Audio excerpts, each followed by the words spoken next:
PM Modi का रूस दौरा बेहद सफल रहा।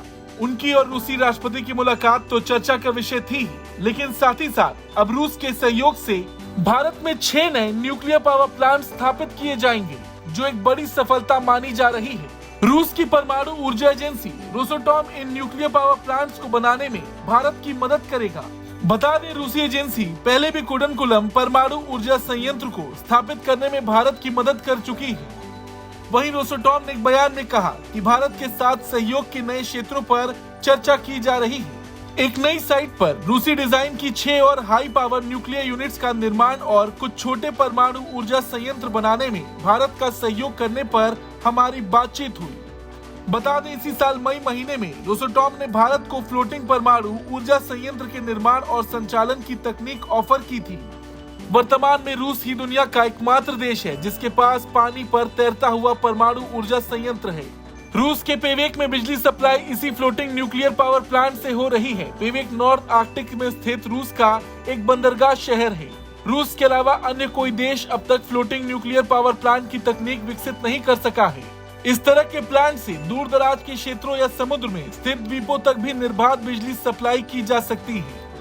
रोसोटॉम और भारत उत्तरी समुद्री मार्ग की ट्रांजिट क्षमता को विकसित करने पर भी चर्चा हो रही है। ये समुद्री मार्ग नॉर्वे के साथ रूस की सीमा के पास मरमांस से पूर्व की ओर अलास्का के पास बेरिंग स्ट्रेट तक फैला है। इसी रूट का विशेष रूप से रूसी तेल, कोयला और लिक्विड नेचुरल गैस की आपूर्ति के लिहाज से काफी महत्व है।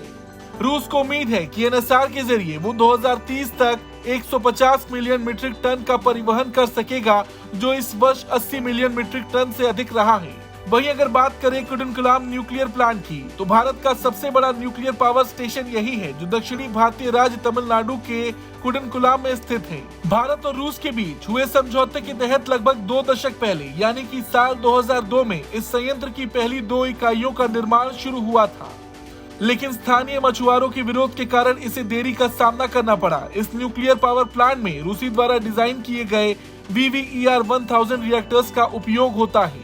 और देखा भी जाए तो भारत और रूस एक दूसरे की इस क्षेत्र में काफी मदद करते आए हैं। इसके अलावा पीएम मोदी की 2 दिवसीय रूस यात्रा के दौरान नई दिल्ली और मॉस्को ने व्यापार, जलवायु और अनुसंधान सहित कई क्षेत्रों में 9 समझौतों पर हस्ताक्षर किए।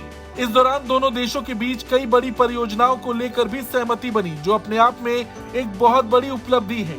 वहीं इसके अलावा भी रूस के दूसरे सबसे बड़े बैंक ने दोनों देशों के बीच व्यापार बढ़ने पर पेमेंट फ्लो को आसान बनाने के प्रयासों पर भारत के साथ बातचीत की है।